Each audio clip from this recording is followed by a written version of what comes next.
Hi, my name is Matilda Bridges and I am currently in my third year at Macquarie University, doing a Bachelor of Arts with a major in Marketing and minor in Human Resources.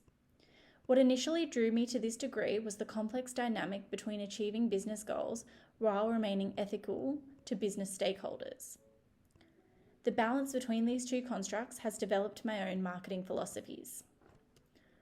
On the surface, I can acknowledge that the primary function and goal of a business is to sell goods or services in an effort to raise profits for the business. A consequentialist perspective determines an act ethically permissible should it produce a good outcome. Therefore, through a consequentialist lens, a business making more sales is ultimately positive for the business. And therefore, marketing in an effort to raise sales is ethically permissible due to the positive outcome it will have. For example, a consequentialist perspective would determine that Coca-Cola marketing their soft drink ethically correct because of the potential sales it could increase for Coca-Cola.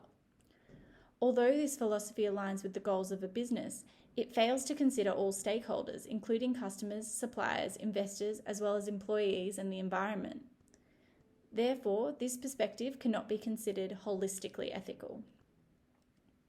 Contrastingly to this, in conjunction with their primary function, I also believe that businesses have an obligation to act in the interests of all stakeholders. This philosophy aligns with the deontological ethical framework. Deontology outlines that the ethics of an act should be determined by the act itself. Additionally, a deontological perspective examines that acts cannot always be justified by their consequences.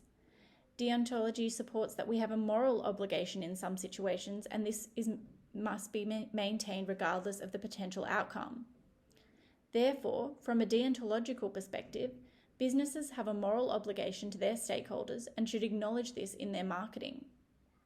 For example, misleading advertising would be considered unethical through a deontological lens because of its failure of its duty to be truthful to consumers. Contrastingly, a consequentialist perspective may see this as morally permissible because it raises sales and profits for a business. This philosophy extends to not only consumers, but to the environment in which businesses operate in. I believe that businesses have a duty to all stakeholders, including employees, customers, and the environment, and thus should act in the interest of their stakeholders. This philosophy supports the deontological moral framework notion that people should not be considered as a mere means to an end. Thus, businesses should not consider their stakeholders as a method of only producing profit, but rather should invest in their stakeholders. This can be done through sustainability practices as well as corporate social responsibility.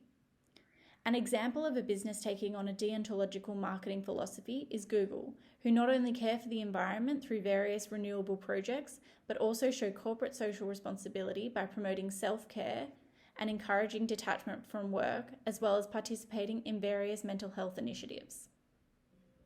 In the future, I would apply this in my future career when considering what company I would like to work for.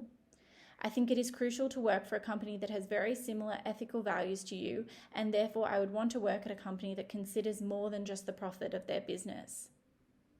Similarly, I would also use this philosophy when considering a marketing campaign in my future career. This philosophy would allow me to consider if the campaign is ethical and whether it considers business stakeholders rather than just the business goals.